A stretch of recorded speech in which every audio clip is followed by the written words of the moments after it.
খাওয়া হয়ে গেছে তখন মানে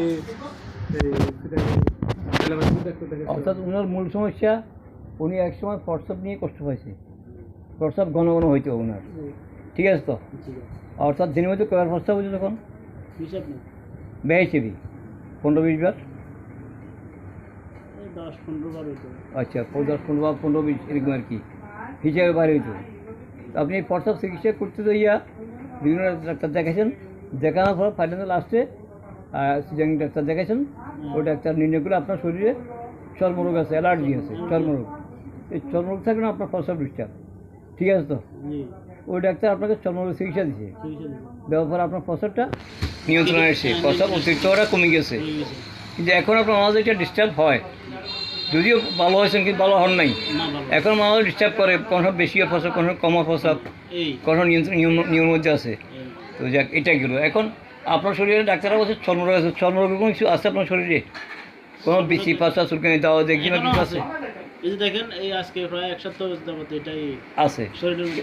এখন আমার প্রশ্ন যে আপনি এর আগে এগুলোতে কখনো মলম ব্যবহার করছিলেন?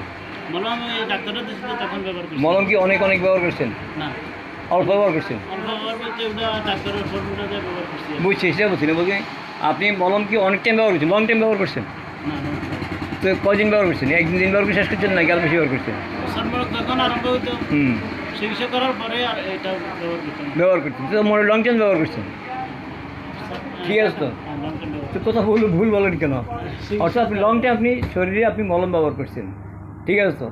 এখন ঠিক আপনার শরীরে এখনও অ্যালার্জিও রয়ে গেছে, এখন প্রস্রাবের সমস্যা এখন রয়ে গেছে।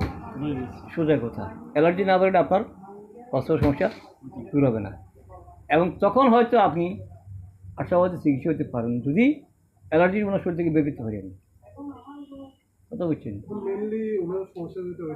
মেনলি সমস্যা আপনি যেটা বলছেন, মেনলি সমস্যা ওনার শুক্রকীট নেই, মৃত। এখন যদি ওনার মৃত হবে, ওনার শরীর থেকে অনেক কিছু চলে গেছে, ও তো এখনও যাচ্ছে। কথা বোঝেন নেই? এখন যদি ওনার অ্যালার্জিটা দূর করতে পারি তাহলে প্রস্রাব ঠিক হলে ওটা শুক্রকীটটা তো স্বাভাবিক হইতে পারে। এই আমি আপনাকে চলে আসতে দিলাম, বাকিটুকু আরও আলাপ করলে আমি বুঝবো। একটা পয়েন্ট আলাপ করছি এটা, উনি পুরোটা এক হিসেবে ইনজুর্ড বলতে ওনার শরীরে পুরোটাই অ্যালার্জি, প্রচুর অ্যালার্জি আছে। বুঝতে পারছেন এবার?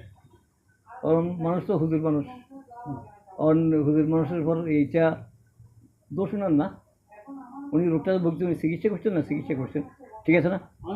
টাকা উনি খরচ করছে না, ওই টাকা খরচ করছে, ভালো কিছু হয়নি। উনি যে সবগুলো ফালতেছে শরীরে, এখনো সমস্ত শরীরের মধ্যে ফালতেছে, উনি কিছুই জোর হয় নাই, জোর ছিল আমার বলেন। এবং উনি এক সময় এক কষ্ট পায় শরীরে, আমার ধারণা। আচ্ছা।